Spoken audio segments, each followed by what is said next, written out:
গোপন আঘাতত ধাৰাসায়ী বিজেপি।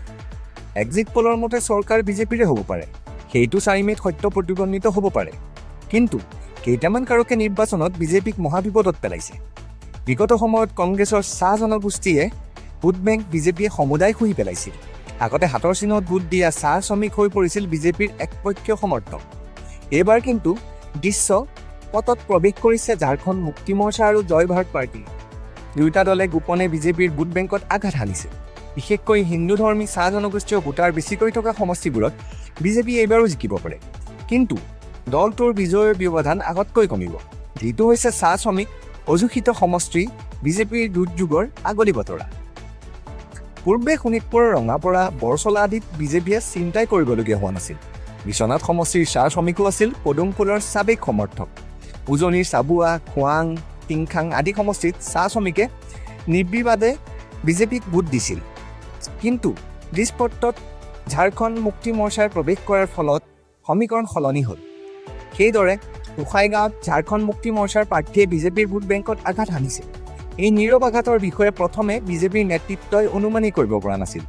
কিন্তু পিছলৈ প্ৰতিখন বাগিচাৰে বৃহৎ পৰিমাণৰ ভোট ঝাৰখণ্ড মুক্তি মৰ্চাৰ প্ৰাৰ্থীয়ে কাহিনীয়াটো নিশ্চিত হৈ পৰিছে।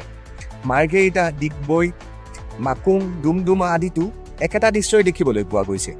যদি কেনেবাকৈ মাৰ্ঘেৰিটাত বিজেপিৰ ভাস্কৰ শৰ্মা পৰাজিত হয়, তেনেহ'লে ঝাৰখণ্ড মুক্তি মৰ্চা পাৰ্টীৰ জাৰ্নেল মিন্স ন্যায়ক শক্তি হিচাপে প্ৰতিবন্ধিত হ'ব। ডিগবৈ ভৰত নায়ক আৰু মাকুমৰ মুন্না কৰ্মকাৰীও বিজেপিৰ ভোটত সজোৰ আঘাত হানিছে। তেওঁলোকে ইমান শক্তিশালী প্ৰতিদ্বন্দ্বিতা কৰিব বুলি ভবা নাছিল বিজেপিয়ে কেতিয়াও। প্ৰথমে গুৰুত্বহীন বুলি ভবা প্ৰাৰ্থীয়ে বিজেপিৰ পকেট ভোট কাঢ়ি লৈ গ'ল। খুমটাই অমিত নাগেও ভবাতকৈ শক্তিশালী প্ৰতিদ্বন্দ্বিতা কৰিবলৈ সক্ষম হৈছে। তেওঁ কংগ্ৰেছৰ প্ৰাৰ্থীৰ তুলনাত অধিক ভোট পাব বুলি ধাৰণা কৰিছে সমষ্টিবাসীয়ে। বোকাজনত প্ৰতিদ্বন্দ্বিতা টিকুনীয় কৰি তোলাত সক্ষম হৈছে ঝাৰখণ্ড মুক্তি মৰ্চাৰ প্ৰাৰ্থীয়ে।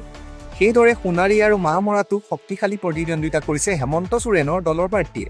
আনকি ৰঙানদীতো দলৰ ভোট বাঢ়িছে। ভেৰগাঁৱত প্ৰভাত দাস পানিকা নামৰ প্ৰাৰ্থীজনে বিজেপিৰ কেইবা হাজাৰ ভোট কাহিনীয়াটো খাটাং। মাজবাটতো দেখা গৈছে একেখন ছবি।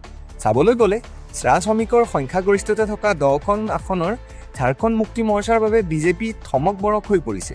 জিকিলেও মৰো জীওঁ অধিকৈহে এইবোৰত বিজেপি জিকিব।